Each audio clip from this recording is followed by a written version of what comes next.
Këshilli i Evropës mbrana vetes ka dhe mekanizma tjerë të kontrollës dhe monitorimit të shteteve me evitu pengesat politike që lidhen me antarësimin e Kosovës në Këshillin e Evropës. Fillimisht, çka është pasoja që Kosova e ka prej mos antarësimit në Këshillin e Evropës?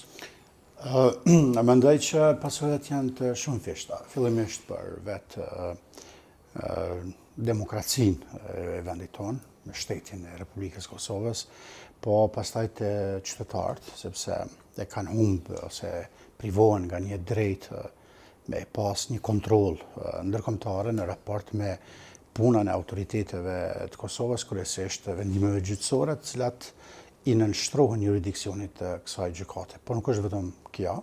Këshilli i Evropës mbrana vetes ka dhe mekanizma tjerë të kontrollës dhe monitorimit të shteteve në respektimin e demokracisë, standardeve që ka kriju ky këshill dhe akteve e instrumenteve të cilat i kanë nxjerrë duke rregulluar shumë aspekte të rëndësishme që lidhen me demokracinë, sundimin e ligjit dhe të drejtat dhe liritë themelore të njerëzit në vendet që janë antarë të kësaj organizate. Për më tepër, vetë antarësimi i Kosovës në këtë organizatë kishme tregu dhe kishme qenë indikator mjaft i rëndësishëm për shtetin, për qytetarët, se Kosova ka mri të jetë në standarde të pranueshme me vendet demokratike të Evropës.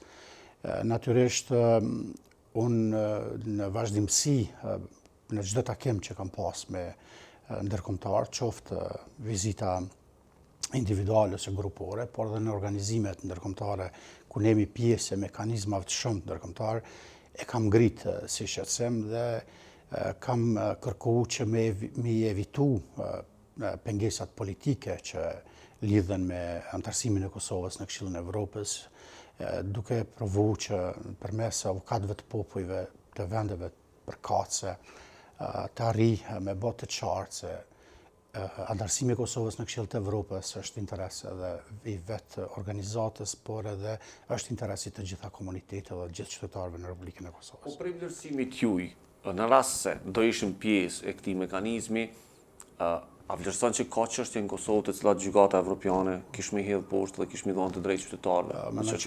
Mendoj që po. Cilat sektor mendon që kemi? Po, e para në gjithë administratën shtetërore dhe në gjithë segmentet që i ka shteti edhe në raport me legjislacionin dhe me veprimet që i merr administrata e shtetit kishme pas një kontroll të shtuar.